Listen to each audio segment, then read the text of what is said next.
हमारा साइटोप्लाज्म। तो cell membrane actually separate करता है बाहर के एक्वस एनवायरनमेंट को अंदर के एक्वस एनवायरनमेंट से। हमने इसी स्ट्रक्चर को हम एक्चुअली सेल मेम्ब्रेन के इसी स्ट्रक्चर को इलैबोरेट करके देख रहे हैं कि ये है क्या। Okay, so let me show it to you this diagram. हमने बोला इनका हाइड्रोफिलिक एंड होता है, यानी कि वाटर लविंग हेड होता है, और ये सर्कुलर एंड जो आपको पिंक नज़र आ रहे हैं ये आपका फोस्फेट हेड है, और ये जो आपको लॉन्ग चेन्स नज़र आ रही हैं ये हमारा हाइड्रोफोबिक फैटी एसिड टेल है। ये इसकी पूंछ है और ये इसका सर है। तो जो सर है वो हाइड्रोफिलिक हेड है, यानी कि वो बाहर की तरफ रहेगा। हाइड्रोफिलिक है, वाटर लविंग है, फ्लूइड लविंग है, तो फ्लूइड की तरफ रखो ना। नीचे वाली, ये ऊपर वाली लेयर में फ्लूइड लविंग पार्ट ऊपर है, नीचे वाली लेयर में फ्लूइड लविंग पार्ट फ्लूइड की तरफ है, साइटोप्लाज्म की तरफ है। ठीक है, so this is actually 2 layer. This is your first layer, ये येलो पिंक फर्स्ट लेयर है, ये येलो पिंक सेकेंड लेयर है।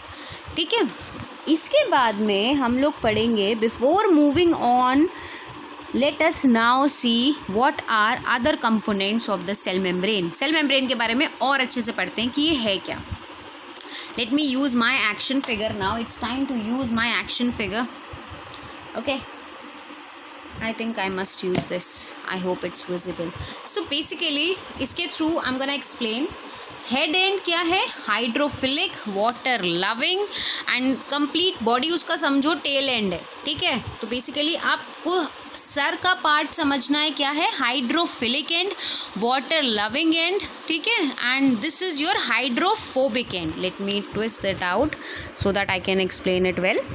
ऊपर क्या है, वाटर लविंग, नीचे क्या है ये सारा, water repelling, water repel, hydrophobic environment से दूर भागना चाहता है। तो हमारी सेल मेम्ब्रेन किस तरह से ओरिएंटेड है, let me show you an another example. Okay, एक चीज़ और, इसमें आपको नज़र आ रहा है कि यार ये भी पिंक है, ये भी पिंक है, ये भी येलो है, ये भी येलो है, यानी कि ये फोस्फेट एंड और ये जो फैटी एसिड्स हैं ऊपर वाली लेयर और नीचे वाली लेयर सेम होती है। तो लेट मी क्लैरिफाई यू कि अब हम एक और स्टेटमेंट सेल मेम्ब्रेन के बारे में देने जा रहे हैं, और वो स्टेटमेंट है हमारी that cell membrane is, I think मेरा ब्लैक पेन आज चलने के मूड में ही नहीं है, cell membrane is asymmetrical in nature. Cell membrane is asymmetrical in nature। आपके पास में एक स्टेटमेंट है दैट सेल मेम्ब्रेन क्या है, asymmetrical है नेचर में। Now let me clarify you this statement कि ये asymmetrical क्यों होती है। Okay, so let me define you कि क्यों हमारी सेल मेम्ब्रेन asymmetrical है। सबसे पहला रीज़न जो आता है, पहली बात तो यार ये मैं डायग्राम एक्चुअली शो करा है, इसीलिए give me a moment, I will explain you कि ये 3 स्पाइडरमैन और ये 3 पैंथर क्यों है। ऐसा नहीं है, I have 6 of all of them, दोनों का 6 है मेरे पास, but let me explain you कि ये क्यों है। मैं इसको बीच में से, सॉरी भाई, मैं इसको बीच में से इस तरह से डिवाइड कर देती हूँ। ये मेरी फोस्फोलिपिड लेयर 1 है, हमने बोला था ना बाई लेयर है, तो ये लेयर 1 है, और ये मेरी फोस्फोलिपिड लेयर 2 है। ठीक है, इससे मैं एक्चुअली ये चीज़ एक्सप्लेन करना चाहती हूँ दैट सेल मेम्ब्रेन एसिमेट्रिकल इसीलिए है क्योंकि वो जो बाई लेयर स्ट्रक्चर हम बार बार बोल रहे हैं ना कि बाई लेयर है, बाई लेयर फोस्फोलिपिड्स हैं, वो इसीलिए बोल रहे हैं क्योंकि जो लेयर 1 में फोस्फोलिपिड्स हैं वो अलग हैं और जो लेयर 2 में फोस्फोलिपिड्स हैं वो अलग है। दैट इज़ वाई अगर ये वाले फोस्फोलिपिड्स देखे जाएं तो ये लेयर 1 ये आउटर फोस्फोलिपिड लेयर है और ये इनर फोस्फोलिपिड लेयर है। आउटर फोस्फोलिपिड लेयर अलग होती है, इनर फोस्फोलिपिड लेयर अलग होती है। इस वजह से ये एक रीज़न है that why our cell membrane is asymmetrical in nature.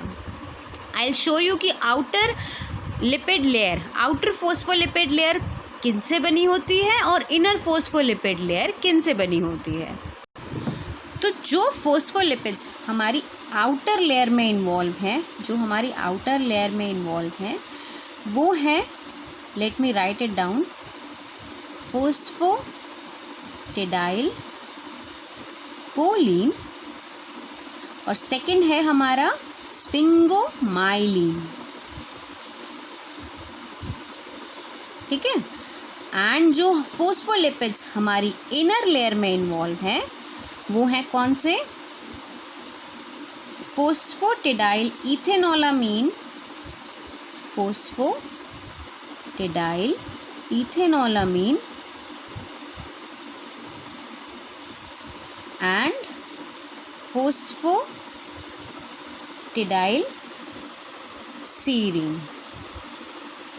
इसीलिए हमारा ये फर्स्ट रीज़न है कि why your cell membrane is asymmetric in nature. The cell membrane is asymmetric in nature because outer layer of phospholipids is composed of different components and inner one is composed of different phospholipids. outer phospholipids और inner phospholipid layer दोनों के अलग अलग composition है। outer phospholipid layer में we have phosphatidylcholine and sphingomyelin और जो inner layer है उसमें है हमारे पास phosphatidyl ethanolamine और phosphatidyl serine। अच्छा जी, ये तो हमारा कंपोनेंट हुआ एक रीज़न कि क्यों हमारी सेल मेम्ब्रेन एसिमेट्रिकल है। अब हम देखेंगे दूसरा रीज़न कि क्यों हमारी सेल मेम्ब्रेन एसिमेट्रिकल है। क्या होता है यार, कुछ प्रोटीन्स होते हैं हमारे, there are some proteins which are attached to the outer layer and there are some proteins which are attached to the inner layer. कुछ प्रोटीन्स आउटर लेयर से जुड़े होते हैं, कुछ प्रोटीन्स इनर लेयर से जुड़े होते हैं। नाउ जो प्रोटीन्स आउटर लेयर से जुड़े होते हैं वो डिफरेंट होते हैं और जो प्रोटीन्स इनर लेयर से जुड़े होते हैं वो डिफरेंट होते हैं। इसीलिए हमारे पास में जो आउटर लेयर प्रोटीन्स हैं और जो इनर लेयर प्रोटीन्स हैं वो अलग अलग होने की वजह से ये एक सेकंड रीज़न होता है कि हमारी सेल मेम्ब्रेन एसिमेट्रिकल होती है। और तीसरा एक रीज़न क्या होता है जी, तीसरा भी एक और रीज़न होता है। वो रीज़न क्या होता है दैट हमारा जो सेल मेम्ब्रेन का स्ट्रक्चर है उसमें जो आउटर लेयर है, आउटर लेयर में let me write this oh, outer layer में कुछ कार्बोहाइड्रेट्स यहाँ पर अटैच होते हैं। कुछ कार्बोहाइड्रेट्स यहाँ पर प्रोटीन से अटैच होते हैं और कुछ कार्बोहाइड्रेट यहाँ पर लिपिड से अटैच होते हैं। तो जो कार्बोहाइड्रेट, और सबसे पहली बात, कार्बोहाइड्रेट लेयर जो होती है वो सिर्फ आउटर लेयर से अटैच करती है। अभी तक हमने क्या पढ़ा था, अभी तक हमने पढ़ा था कि एक आउटर फोस्फोलिपिड लेयर है और एक इनर फोस्फोलिपिड लेयर है। आउटर फोस्फोलिपिड लेयर अलग है कंपोजिशन में और इनर फोस्फोलिपिड लेयर कंपोजिशन में अलग है। तो ये पहला रीज़न हो गया था। आउटर फोस्फोलिपिड लेयर हमारा फोस्फोटिडाइल कोलिन से बना होता है और स्फिंगोमाइलिन से, और इनर वाला बना होता है हमारा फोस्फोटिडाइल इथेनोलामीन से और फोस्फोटिडाइल सीरीन से। ये हमारा एक पार्ट था एसिमेट्रिक होने का। दूसरा रीज़न हमारा क्या था कि ये हमारे कुछ प्रोटीन्स हैं जो हमारे आउटर लेयर से अटैच हैं और ये हमारे कुछ प्रोटीन्स हैं जो हमारे ये इनर लेयर से अटैच हैं। दूसरा रीज़न एसिमेट्री का ये था कि आउटर प्रोटीन्स जो आउटर लेयर से अटैच हैं और इनर प्रोटीन्स जो इनर लेयर से अटैच हैं दोनों अलग अलग होते हैं। तीसरी चीज़ है कि आउटर लेयर से कुछ कार्बोहाइड्रेट्स अटैच होते हैं जबकि इनर लेयर से ऐसे कोई कार्बोहाइड्रेट्स लेयर अटैच नहीं होती है। So this is basically the third reason why our cell membrane is asymmetric in nature. इसके बाद में हम पढ़ेंगे कि ये जो कार्बोहाइड्रेट लेयर है ये यहाँ कर क्या रही है। एसिमेट्री तो चलो मुझे समझ आ गया कि भैया फोस्फोलिपिड अलग अलग हैं, प्रोटीन्स अलग अलग हैं, और तीसरी चीज़ ये कार्बोहाइड्रेट की लेयर इसके पास है। ये कार्बोहाइड्रेट की लेयर यहाँ क्या कर रही है, विद इन फ्यू मोमेंट्स हम ये डिस्कस करेंगे। उससे पहले एक बहुत इंपॉर्टेंट स्ट्रक्चर हमें सेल मेम्ब्रेन के बारे में पढ़ना है। एक बहुत इंटरेस्टिंग और इम्पॉर्टेंट कंपोनेंट हमें पढ़ना है और आई कैन बेट कि वो टर्म सब लोगों ने सुना होगा। सो जिस स्ट्रक्चर के बारे में हम बात करने जा रहे हैं हम, जो हमारी फोस्फोलिपिड लेयर का तीसरा कंपोनेंट है, जो हमारी सेल मेम्ब्रेन का, अभी तक हमने क्या देखा, फोस्फोलिपिड्स थे, प्रोटीन्स देखे, कार्बोहाइड्रेट्स देखे, और क्या प्रेजेंट है, क्या होता है यार, यहाँ पर एक स्ट्रक्चर प्रेजेंट होता है। ये जो स्ट्रक्चर है ना ये बहुत इम्पॉर्टेंट है, ये एक तरीके से ना स्टेबलाइज़र है और इस स्ट्रक्चर का नाम है कोलेस्ट्रॉल। हमारी सेल मेम्ब्रेन में क्या होता है, हमारी सेल मेम्ब्रेन में होता है कोलेस्ट्रॉल। अगर आपसे कोई एक टर्म में पूछे कि कोलेस्ट्रॉल का फंक्शन क्या होता है, तो लेट मी डिफाइन यू कि कोलेस्ट्रॉल का फंक्शन होता है, it act as a, right it down, it act as a membrane, it act as what, ये एक्ट करता है मेम्ब्रेन स्टेबलाइज़र की तरह। क्या काम करता है, इसका काम होता है कि मेम्ब्रेन स्टेबलाइज़र की तरह काम करता है। मेम्ब्रेन स्टेबलाइज़र की तरह काम कैसे करता है ये भी पता होना चाहिए। ये मेम्ब्रेन स्टेबलाइज़र की तरह काम करता है। अच्छा, कोलेस्ट्रॉल भी ना, मतलब लाइक हमारे जो बॉडी में जितने भी मॉलिक्यूल्स हैं ना, सबको अकल है, ऐसा नहीं है कि कोई कुछ भी कहीं भी पड़ा हुआ है। कोलेस्ट्रॉल ने यहाँ फिक्स होने से पहले एक चीज़ नोट करी थी कि बाहर का एनवायरनमेंट हाइड्रोफिलिक है और इधर का एनवायरनमेंट हमारा बीच का कोर जो सेल मेम्ब्रेन का है ये हाइड्रोफोबिक है। तो उसने अपनी ओरिएंटेशन भी इसी तरह से रखी है। अगर आपको कोलेस्ट्रॉल का स्ट्रक्चर मैं थोड़ा सा दिखाऊं तो ये देखो, आपका जो ये हाइड्रोक्सिल एंड है ये हेड रीजन के पास है, ये आप देख सकते हो, ये हेड, ये आपके फैटी एसिड चेन और ये आपकी फोस्फेट ग्रुप, राइट। जो ये हाइड्रोफिलिक एंड था और ये हाइड्रोफोबिक एंड था। तो कोलेस्ट्रॉल मॉलिक्यूल ने भी अपना हाइड्रोक्सिल एंड, जो कि क्या है, जो कि वाटर लविंग एंड है, जो कि हाइड्रोफिलिक एंड है, वो कहाँ रखा है, बाहर की तरफ रखा है, पेरिफेरी की तरफ रखा है। And the rest of the non polar component, जो उसका कम्प्लीटली नॉन पोलर सेगमेंट है, वो उसने कोर की तरफ रखा है। इसे हम लोग core of the cell membrane बोलते हैं। ये जितना फैटी एसिड कंटेंट है ना, ये सारा का सारा core of the cell membrane बोला जाता है। कोलेस्ट्रॉल का काम क्या होता है, हम सब लोगों ने बहुत टाइम से हम लोग पढ़ते आ रहे हैं about phagocytosis. Let me erase this thing. हम लोगों ने ना बहुत टाइम से पढ़ा हुआ है, ये कोई नई चीज़ नहीं है। हम लोगों ने पढ़ा था कि जैसे जितने हमारी बॉडी के डिफेंसिव सेल्स होते हैं, वो जैसे ही देखते हैं कि भैया यहाँ पे कोई फॉरेन बॉडी है, वो इसके आसपास, स्पेशली आप डिफेंसिव सेल छोड़ो, आपने लाइजोसोमल एंजाइम्स के बारे में सुना होगा कि लाइजोसोमल एंजाइम्स का काम क्या होता है कि जो भी बॉडी को डिग्रेड करना होता है, मतलब जो भी बॉडी का सामान फालतू है, जो वेस्ट है, उसे वो बेसिकली डाइजेस्ट अवे कर जाता है, उसके स्ट्रक्चर को वो ख़त्म करने के काम आता है। तो बेसिकली हमने क्या देखा है कि बहुत सारे सेल्स हैं जो ऐसा काम कर सकते हैं। क्या करते हैं, वो उस स्ट्रक्चर के पास में जाते हैं, उस स्ट्रक्चर के अराउंड, थोड़ा सा हम लोग ध्यान से देखते हैं, उस स्ट्रक्चर के अराउंड अपनी सेल की स्ट्रक्चर को इस तरह की शेप देते हैं और उसके बाद में फाइनली उसको अपने घेरे में ले लेते हैं, अंदर ले आते हैं। ठीक है, ये बाहर था, ये इसने अपने सेल मेम्ब्रेन की स्ट्रक्चर को कुछ इस तरह से इसके अराउंड वैक्यूल बना लिया और फिर इसे अंदर की तरफ घसीट लिया। यार, ये जो प्रॉपर्टी होती है ना सेल मेम्ब्रेन की, कोई भी तरीके की शेप ले लेना, हम इसे बोलते हैं that cell membrane is having a property of fluidity. मतलब इट कैन फ्लो, ऐसे बना, ऐसे बना।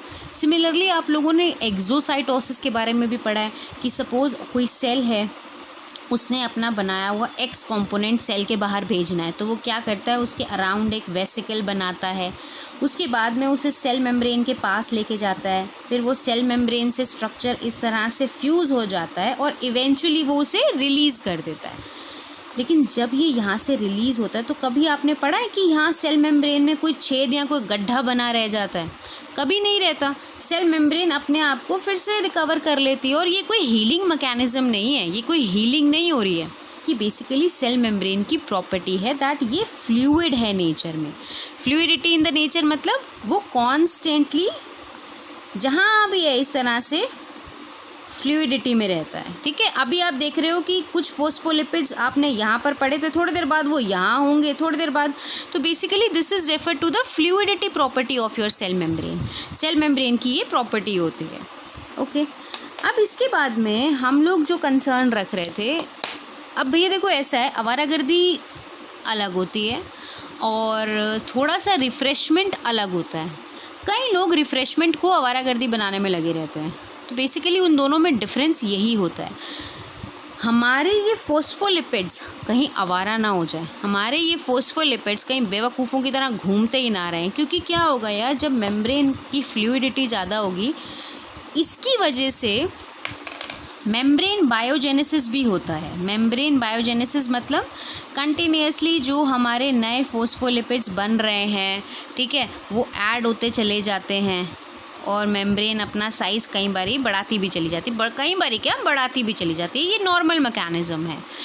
लेकिन यार क्या है कि जब मेम्ब्रेन के जो फ्लूइडिटी वाली प्रॉपर्टी है वो एक्सेसिव होगी ना, तो मेम्ब्रेन स्टेबल नहीं होगी। ये जो मेम्ब्रेनस स्ट्रक्चर है ना, अगर ये एक्सेसिवली फ्लूइडिटी शो करेगा तो क्या होता है, मेम्ब्रेन जो है वो अपनी इंटीग्रिटी जो उसका काम है वो नहीं मेंटेन कर पाती। तो बेसिकली हमारे सेल मेम्ब्रेन के स्ट्रक्चर्स आवारा ना हो जाए, ये काम कौन चेक करता है? ये काम चेक करता है हमारा कोलेस्ट्रॉल। कोलेस्ट्रॉल एक्चुअली दोनों चीज़ें चेक करता है। मैं कोलेस्ट्रॉल को ये नहीं कहूँगी, कोलेस्ट्रॉल कुछ हद तक सेल मेम्ब्रेन के लिए पेरेंट्स का काम करता है।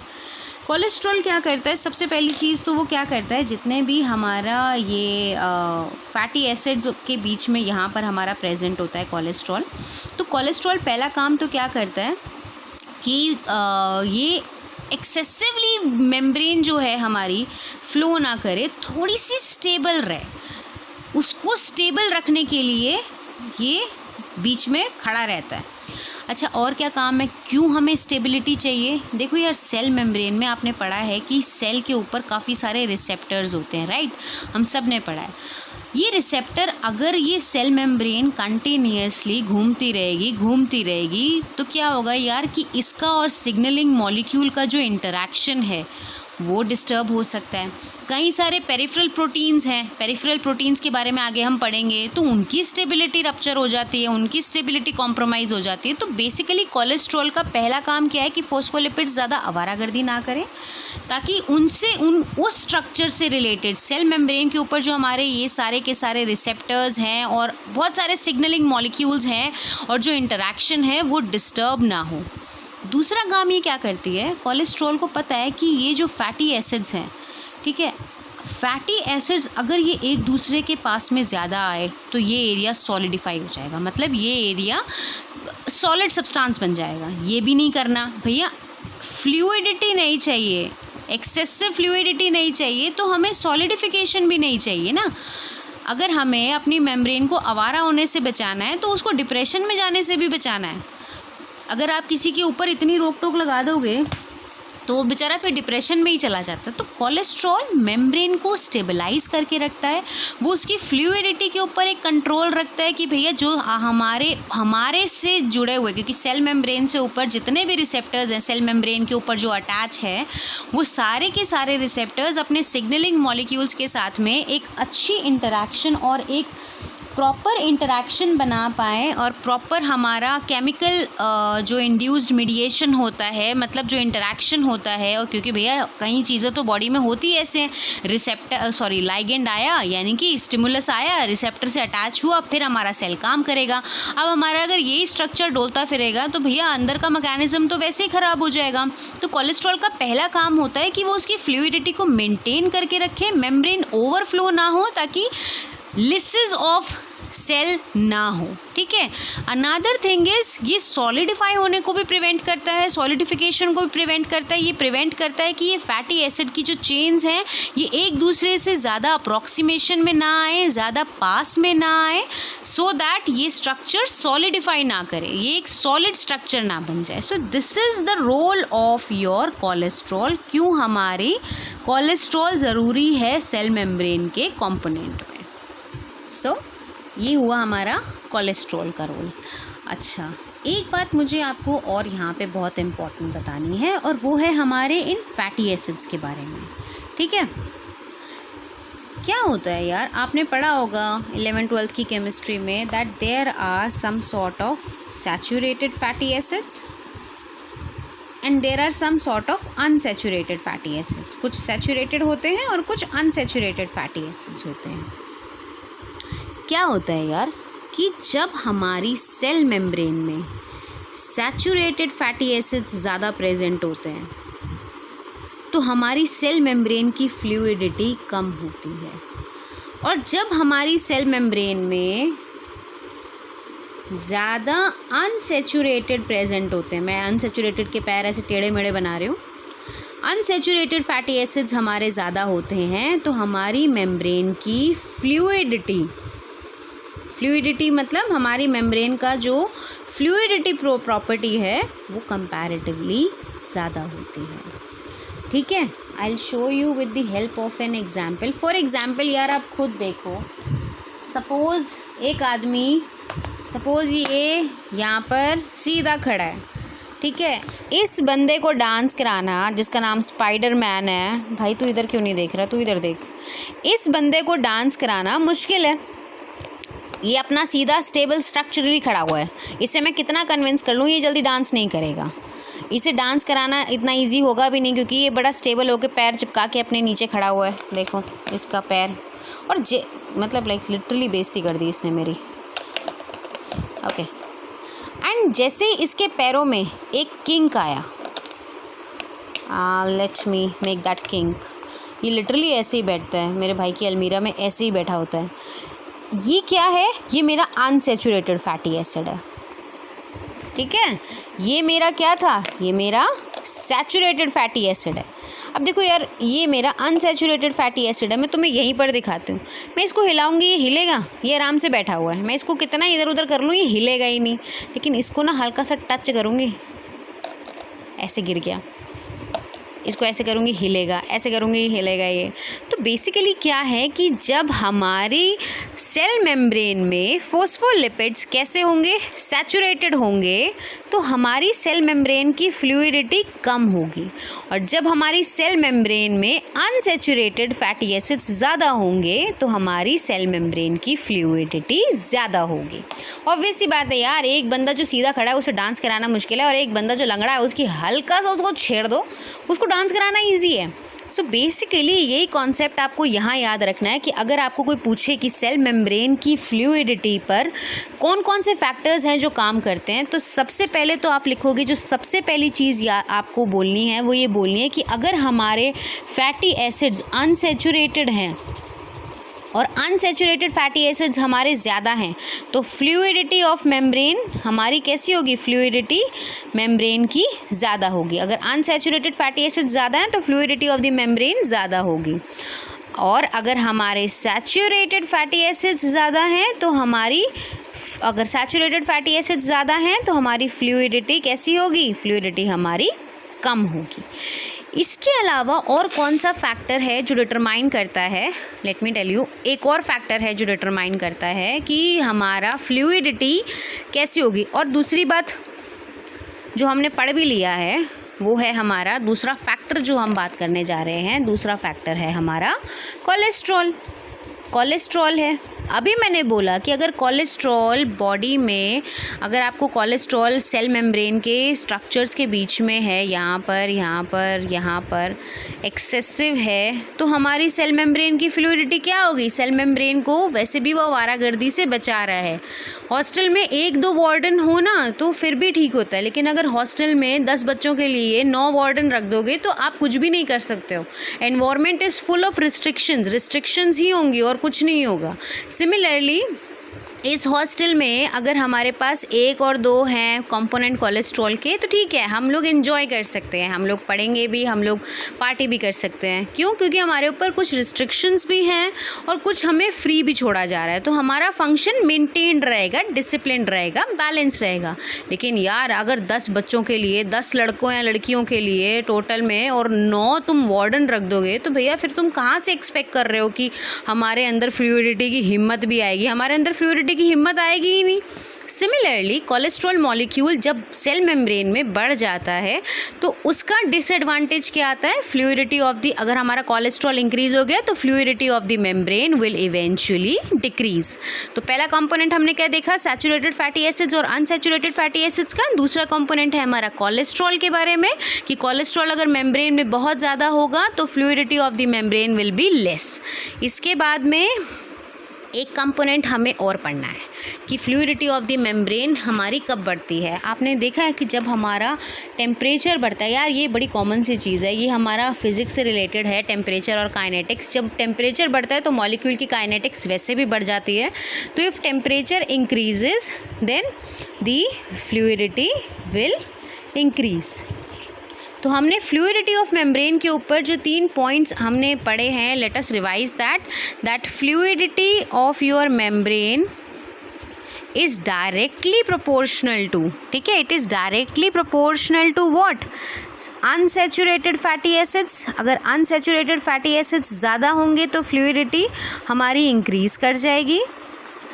उसके बाद में it is inversely proportional to saturated fatty acids, it is inversely proportional to saturated fatty acids. Fluidity of the membrane is directly proportional to temperature and fluidity of the membrane is inversely proportional to cholesterol. Cholesterol बढ़ा दोगे तो अपने आप आपकी fluidity of the membrane कम हो जाएगी, ठीक है। और हमने क्या पढ़ा, फ्लूइडिटी ऑफ द मेम्ब्रेन में क्या था, सेल मेम्ब्रेन की जो हमारे कंपोनेंट्स हैं वो कंटिन्यूस फ्लूइड की तरह फ्लो करते हैं, मोशन में रहते हैं, इसे हम लोग फ्लूइडिटी ऑफ सेल मेम्ब्रेन बोलते हैं। इसका होना ज़रूरी है क्योंकि कई सेल्स हैं जो एक्सोसाइटोसिस, एंडोसाइटोसिस में भी टाइप ऑफ एंडोसाइटोसिस हम लोग जब पढ़ेंगे तो बेसिकली एंडोसाइटोसिस, एक्सोसाइटोसिस के लिए ये बहुत इंपॉर्टेंट है। अगर ये अपनी शेप ऑल्टर नहीं कर पाएंगे तो कोई भी कंपोनेंट सेल का जो बाहर से अंदर आना चाहिए वो नहीं आ पाएगा और जो सेल का अंदर से बाहर आना चाहिए वो नहीं आ पाएगा। तो fluidity of cell membrane is an important structure. इसके बाद में हम बात करते हैं हमारे सेल मेम्ब्रेन के कुछ और इम्पॉर्टेंट कंपोनेंट्स के बारे में। आगे जाने से पहले एक बार मैं आपको दिखा दूँ, ये बता रही थी मैं आपको, ये जितने आपको स्ट्रेट नज़र आ रहे हैं ना ये सारे सैचुरेटेड फैटी एसिड्स, और जितने ये लंगड़े नज़र आ रहे हैं ना इस लंगड़ेपन को बोलते हैं kink. This kink in the fatty acid chain is your, ये किंक लिखा है ना, this is your unsaturated fatty acids. तो जहाँ ये फ्लूइड आएगा वहाँ पर आपके पास मतलब अनसैचुरेटेड फैटी एसिड्स बतेरे हैं। इसके बाद में हम बात करेंगे हमारे अगले कंटेंट के बारे में। जो अगला कंपोनेंट है हमारा सेल मेम्ब्रेन का वो आता है हमारा प्रोटीन्स। अब हम बात करेंगे प्रोटीन्स के बारे में। सेल मेम्ब्रेन की कॉम्पोजिशन देखी जाए तो 50% पार्ट हमारा बनाता है प्रोटीन्स, 47% हमारा कंपार्ट बनाता है लिपिड्स जिसमें हमारे कोलेस्ट्रॉल और बाकी सब चीज़ें आती हैं, और अराउंड 3% पार्ट बनाते हैं हमारे कार्बोहाइड्रेट्स, ठीक है। तो अब हमने लिपिड्स के बारे में देख लिया, फोस्फोलिपिड्स के बारे में देख लिया, उनकी वजह से एसिमेट्री जो हो रही है सेल मेम्ब्रेन की वो देख लिया। कार्बोहाइड्रेट्स हम अभी पढ़ेंगे कि कार्बोहाइड्रेट्स क्या है और क्या इसका रोल है, क्यों ये सेल मेम्ब्रेन में प्रेजेंट है। उससे पहले हम बात करते हैं प्रोटीन्स के बारे में कि what are the proteins in your cell membrane. Cell membrane में क्या है ये प्रोटीन्स, भाई बहुत ज़रूरी कंपोनेंट है ये सेल मेम्ब्रेन में। To be honest, to be really honest, they are very very important. यार देखो क्या है हमारा जो सेल मेम्ब्रेन है, ठीक है, सेल मेम्ब्रेन में हमने क्या बनाया था, दैट जो फैटी एसिड कंटेंट है वो सारा का सारा कहाँ है, सेंटर की तरफ। यानी कि अगर मेरे सेल के अंदर मुझे कुछ भेजना है तो उसको यहाँ से होके जाना पड़ेगा, उसको इसके अंदर से होके जाना पड़ेगा। अब यार ये पूरा का पूरा कोर तो मेरा फैटी एसिड का है,